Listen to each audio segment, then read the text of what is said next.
Well, I'm joined now by Greg Barrow from the UN's World Food Programme. If the siege is lifted and small charity is getting in, why aren't your convoys?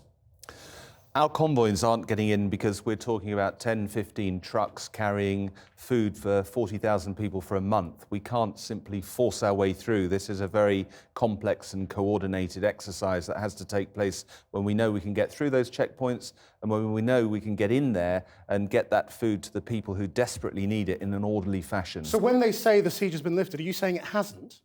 You know, that you haven't got permission to go in yet? We've got permission to go in. What we need to wait for now is the moment when we have security guaranteed, when we know we can get that amount of material, trucks and personnel in, and we know, most importantly, that we can get vast amounts of food to those people who've been deprived on it since the middle of October. I mean, this is just one town. There are several others believed to have been in similar situations and not just held at siege by the Assad forces, but by some rebel groups as well. Yes, it's a tragedy of this war that this is actually a tactic that has been used over the years during the entire Syria conflict. We estimate that anything from 100,000 to up to 200, maybe even 300,000 people are affected in this way, besieged either in towns or locations, cut off as a tactic as part of this brutal conflict. I mean, there are so many groups involved.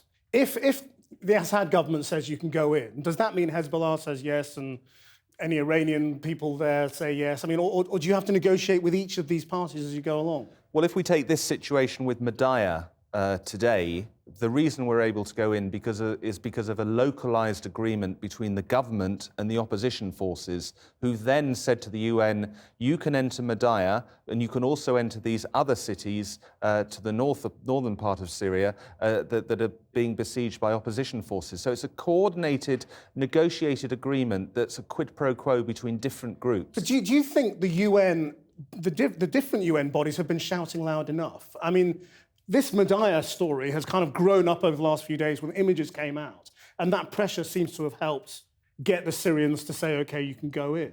Presumably this has been going on in different places for a long time. This is going on all the time, but let me put it into perspective. The World Food Programme is reaching 4 million people every month inside Syria. This is 40,000 in one town. We're dealing with this kind of issue of communities that are behind front lines, cut off from the outside of the world, all over the country. And this is the real challenge of humanitarian work in Syria today.